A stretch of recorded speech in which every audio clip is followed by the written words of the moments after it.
Hi, I'm Tiffany Rutkowski. You probably don't know me, but I'm the social media person behind the Green Rush. All of those awesome tweets, Instagram posts, well, I write and make those. I haven't been on the pod before, but, well, there's a first for everything. My favorite episode this year was the conversation with Leah Heise from Forefront. Leah's just plain cool, and I just like that this was such a personal story and that this is what makes the cannabis industry so cool. The stories of the people who are building it out. I hope you guys love this one as much as I do.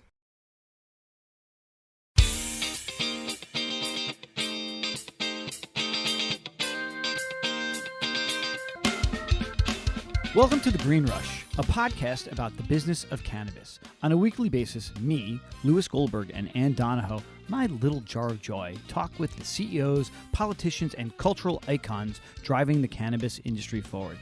Today, you are listening to episode 39, and Ann is joined by co-producer Nick Opich, who filled in for me while I was on vacation flitting away in the wilds of Telluride, Colorado. Nick and Ann will be chatting today with Leah Heise. Leah is the Chief Experience Officer at Forefront, a leading retail brand development company that is on the cutting edge of the cannabis industry. And full disclosure, Forefront is a KCSA client. Now, Forefront is not Leah's first rodeo in this industry. Oh, no. If you think you know her, you probably do, because she was formerly the CEO of Women Grow, the largest professional networking group in the cannabis industry. And Leah's interest in the cannabis industry goes all the way back to 2015 when she founded Chesapeake Integrated Health Institute, where she received a pre-approval license from the state of Maryland to dispense medical cannabis. Prior to that, she served as the enforcement attorney with NOAA, the National Oceanic and Atmospheric Administration. So, don't sit back. Lean forward. And now, on to the conversation.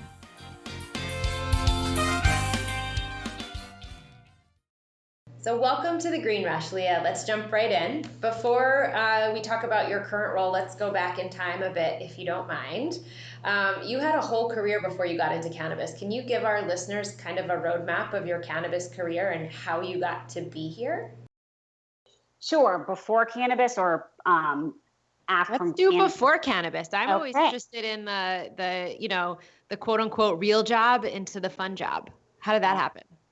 That is true. So I graduated from law school in '94 with the intention of working for the commercial fisheries industry. And that's what I did from '94 until about 2001. I worked for the United States Coast Guard for a while. And then I also worked for the National Oceanic Atmospheric Administration. And I was essentially a prosecutor who prosecuted people for killing, harming, and harassing marine mammals and violating commercial fisheries regulations.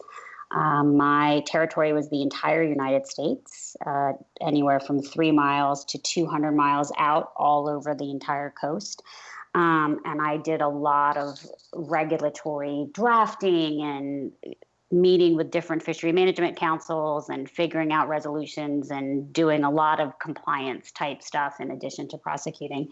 2001, I was diagnosed with chronic pancreatitis, and I was told that I would never be able to work again and that I probably would not survive 5 years and that I needed to go home to my 18-month-old children and my husband and just kind of exist until the time came where my pancreas no longer worked, and that would be the end. And it was a very difficult time for me because at the time that I was diagnosed, I was interviewing to be the chief counsel for the Ocean Subcommittee, which is a part of the Senate Finance Committee under John McCain. And I was looking forward to running a federal agency or being a federal judge or something like that. That was kind of my plan. I just didn't really see myself as staying home. And when that was taken away, I refocused and focused on my kids and lived that way for a number of years. And then I was still alive, so I got really bored. And I you got bored with being alive. Right. And I was going in and out of the hospital and sick a lot, but I wanted something else to do. So I started a network marketing company under a brand called Arbonne and quickly built a team of more than 200 people selling over $1 million of product. In fact, it took me about 9 months to get that team done and prepared. And then I did that part-time for about 4 or 5 years until I got really sick again and then just couldn't do it.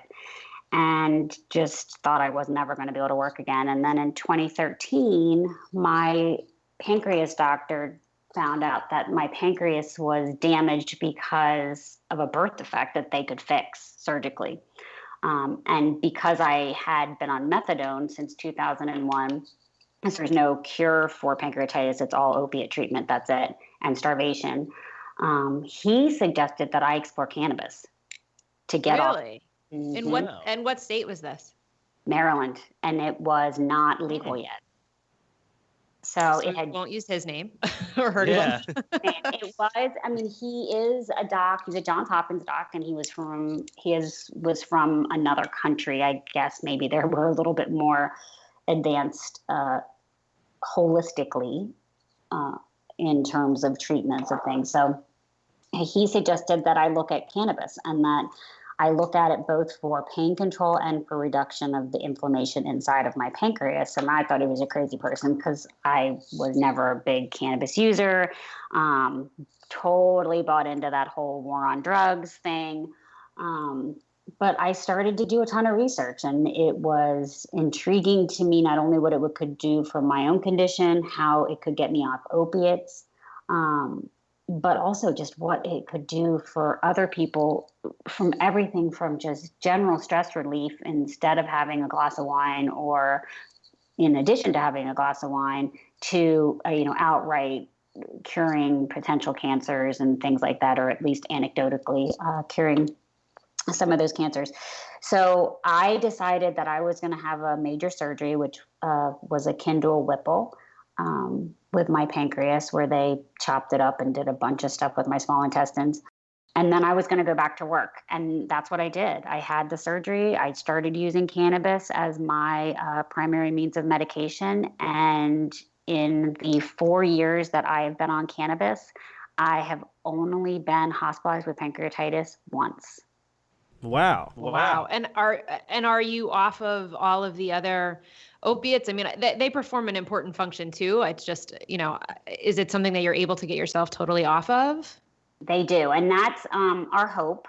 We are in the weaning process that I will be able to be completely off of those opiates and this horrendous side effects that they have. And there's no known conditions as to what's going to happen to my body after being on these opiates for 15, 16 years. So I really would like to be off of them. And what's the method that you're using? Like, what are you using now from a cannabis perspective? Is it pure CBD, or are you using tinctures, or what's your delivery mechanism? So I use high CBD, 20-1. Is the ratio that I prefer, CBD to THC. And I consume it through sublingual tablets underneath my tongue.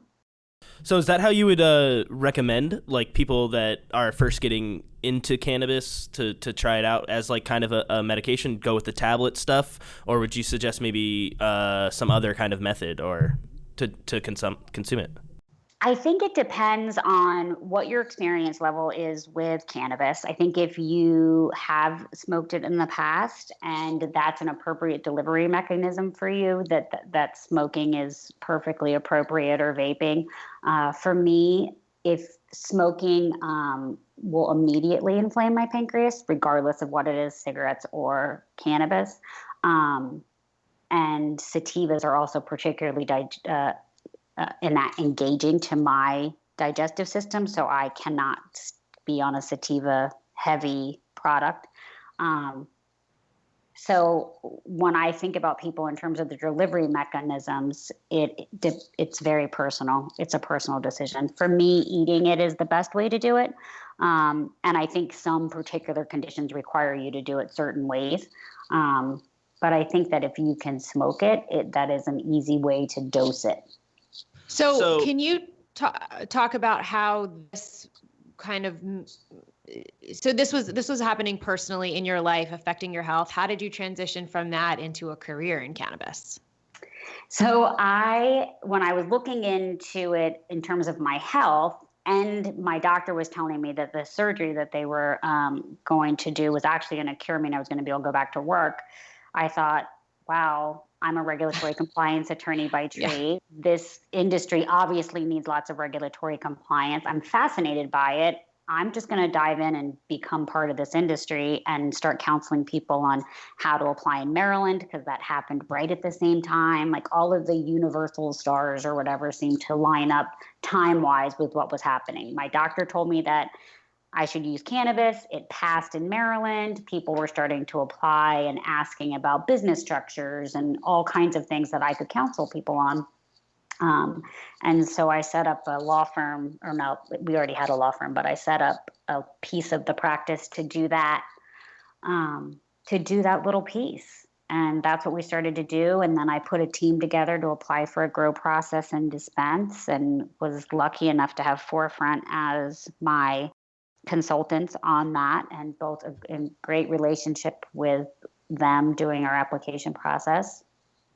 Yeah, I was just gonna say, talk about how you came to Forefront. Like, you're the chief experience officer there. I don't think a lot of people really understand what that role pertains to when it comes to a medicinal dispensary. Sure. So I have two roles at Forefront now. I'm actually the chief compliance officer, and I'm also the chief experience officer for our mission brand. In terms of the chief experience officer, the focus is both on the patient experience and on the experience of our employees as part of our company. So I'm very much aware and focused on building things for our culture and making sure that our mission statement and that the way that we all feel working inside of the company is what we want, that we want everyone inside of the company to be heard, that they have a voice, that it's okay to make mistakes, not grossly negligent mistakes, but that it's okay to make mistakes and that we're going to encourage learning. It's a real focus on people. This whole company in and of itself is a focus on people. And my job as CXO is to make sure that people, wherever they touch us, are pleased with their experience. Well, and talk a little bit about the mission experience itself from a patient standpoint. I have to imagine, as one of the only dispensaries in the states that you guys are in, you're the first experience that many people are having in the medical market. Can you talk about what that process has been like? What are the introductions? What's the educational curve that you guys are dealing with, and how are you addressing that?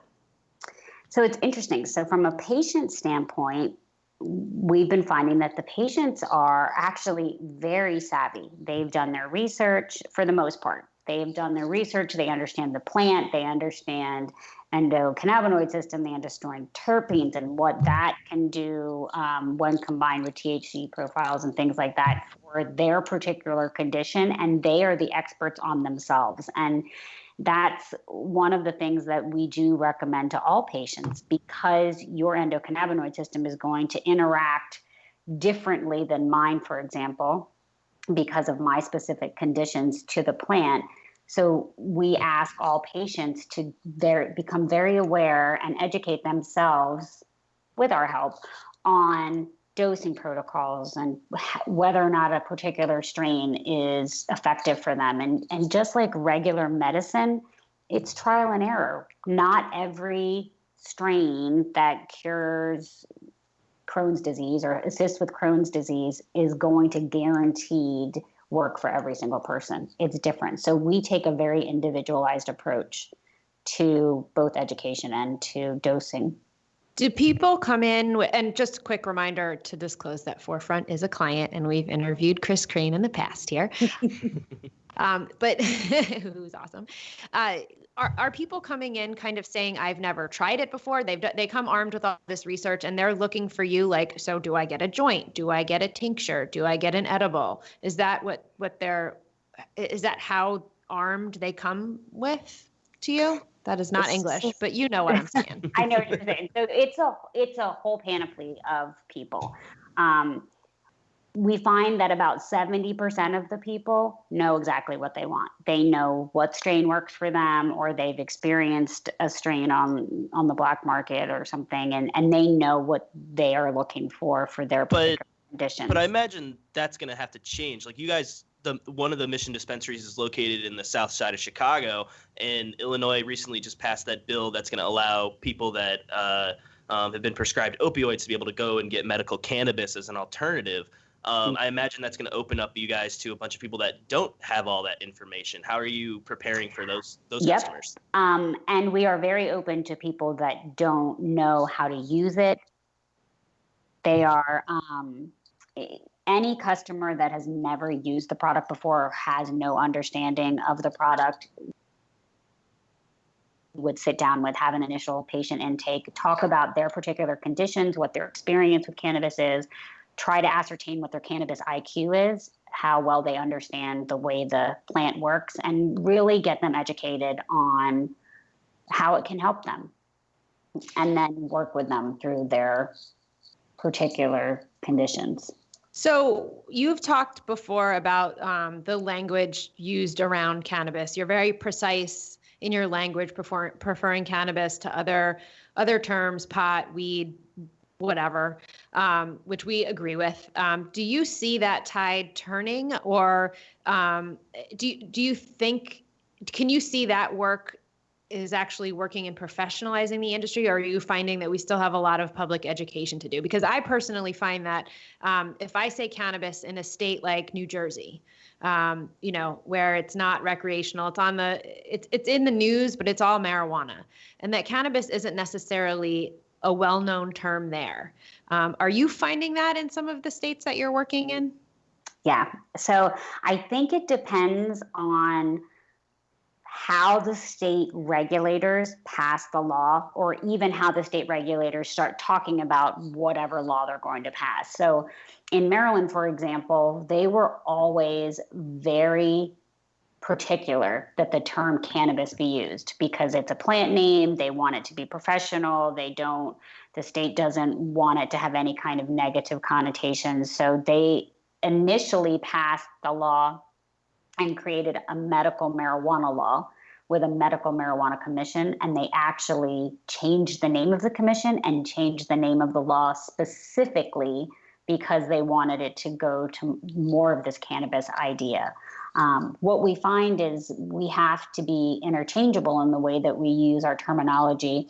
Cannabis and sometimes marijuana will flip into our vernacular because Pennsylvania, for example, it's a marijuana commission. It's not a cannabis commission. And they talk about it being medical marijuana. So we try to stick with whatever the regulatory scheme of the particular state is.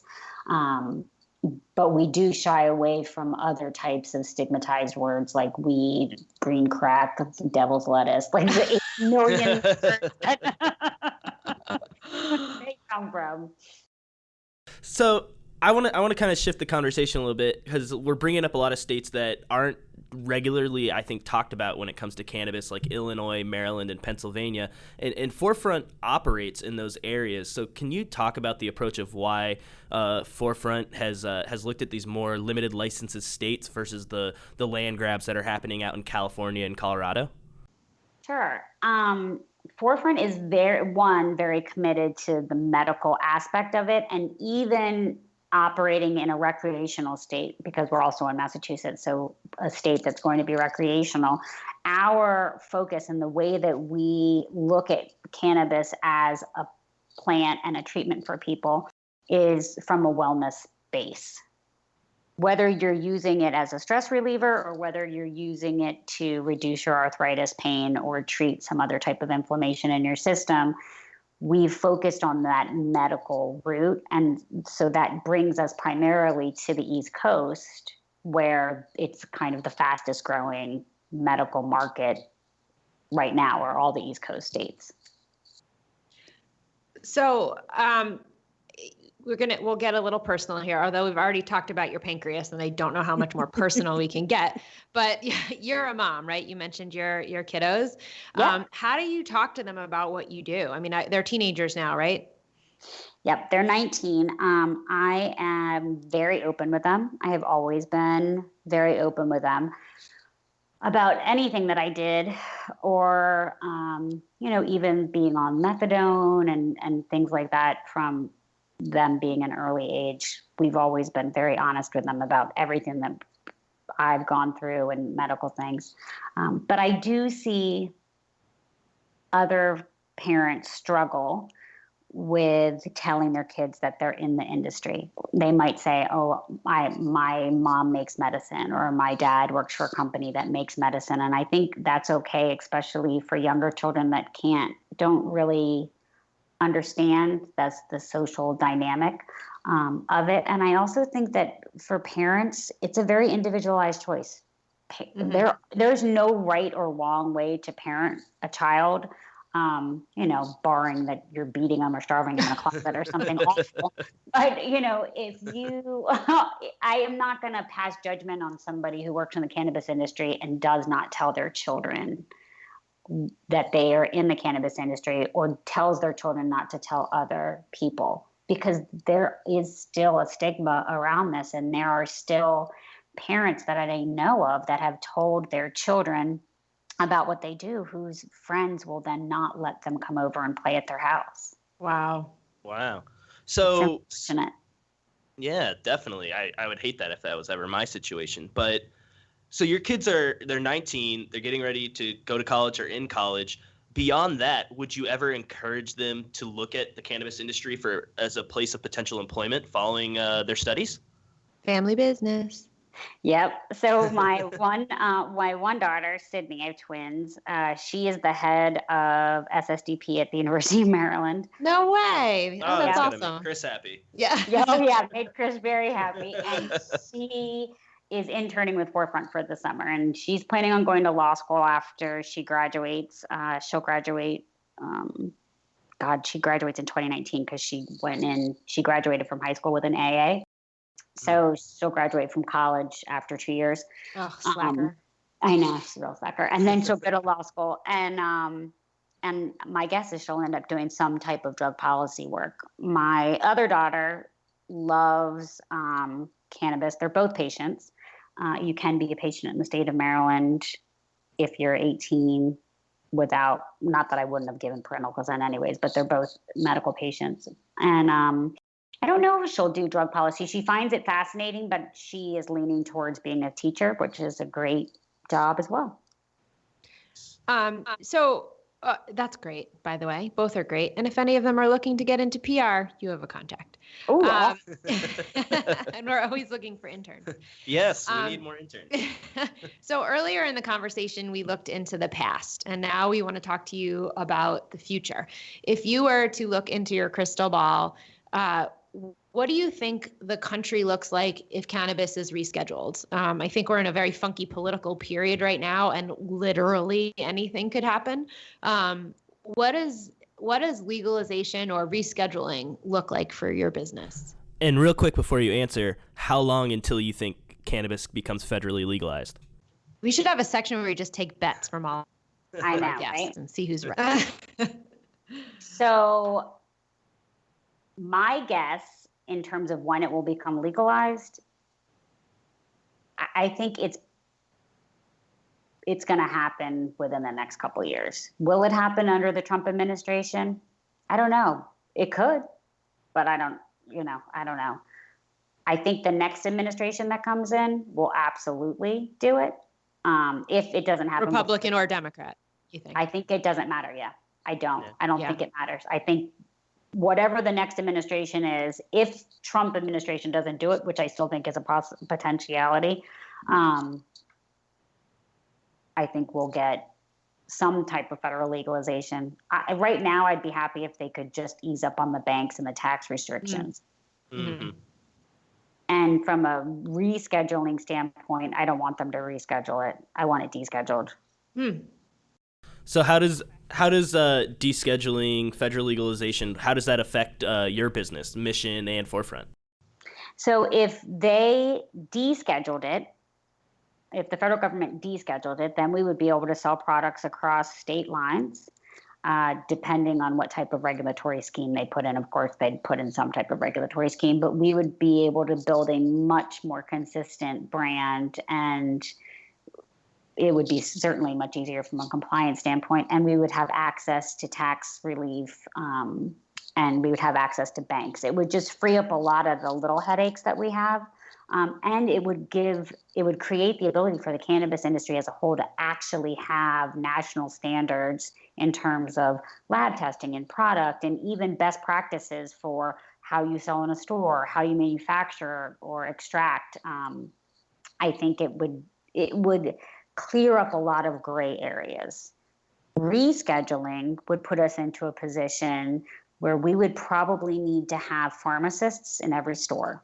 Now, some states require us to anyways, but if it becomes a drug that's for sale on the schedule, then it's, FDA is going to come in, and there's going to have to be pharmacy rules, and I think it will be even more complex. Oh, nobody wants that makes me tired thinking about that. I mean, good, but that's exhausting to think about that. And to think about how there would be pharmacists that have moral issues and, I don't want to go down that path. Makes me sad. All right, Leah. So we've reached that point in the show where it's our favorite segment, Puff Puff Pass. We're going to ask you rapid fire responses to give us 2 things that you love about the cannabis industry and 1 thing that you hate about it, 1 thing that you can just pass on it. So go. 2 things that I love about the cannabis industry: it can be the most incredibly supportive place to be involved. Everybody's willing to help a new person into the industry get a little bit more educated, and also a new consumer. I adore that about the cannabis industry. The big thing I hate about the cannabis industry of late is there seems to be some things going on in the industry where we attack specific businesses without proof.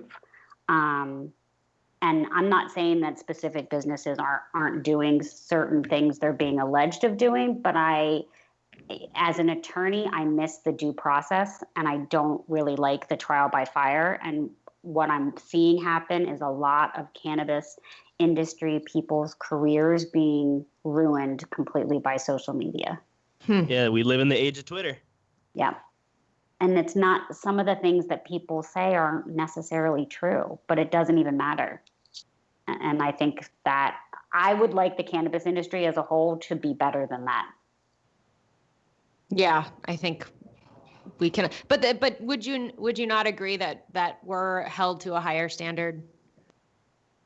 I absolutely think we are held to a higher standard in the cannabis industry. Okay, so maybe that was puff very pass accurate. Puff pass fast. Right. Well, I mean, this is a great place if you have skill, a transferable skill set, if you have an entrepreneurial mindset, if you want to take on something that's challenging and exciting and new, this is the perfect industry for you to be in. Love it. All right. Love it. Thank you so much, Leah. We so enjoyed our conversation with you. We'll make sure that we have links in the show notes for how to follow Leah and her work at Forefront and Mission. But I think this has been great. Anything else we missed, Leah, that you wanted to talk about? Nope, that's good. Thank you guys so much for having me. It's so fun. I love doing these. This is like a good time out of my day. Oh, good. Well, you know what? We'll have you back once you guys have opened up some more stores, and you can kind of talk about what you're seeing on the ground. So we'll definitely have you back on. That sounds good.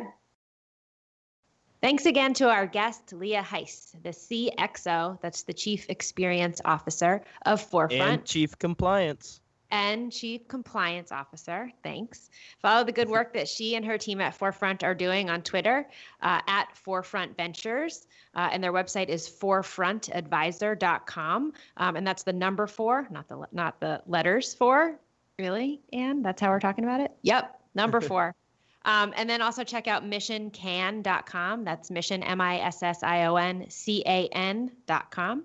Thanks for listening. If you haven't already, please hit the subscribe button and give us a rating and a review. If you have a comment or a question, we would love to hear from you. Check us out at KCSA_cannabis on both Twitter and Instagram, or drop us an email at greenrush@kcsa.com. Thanks for listening. That's one take, Shea. One take.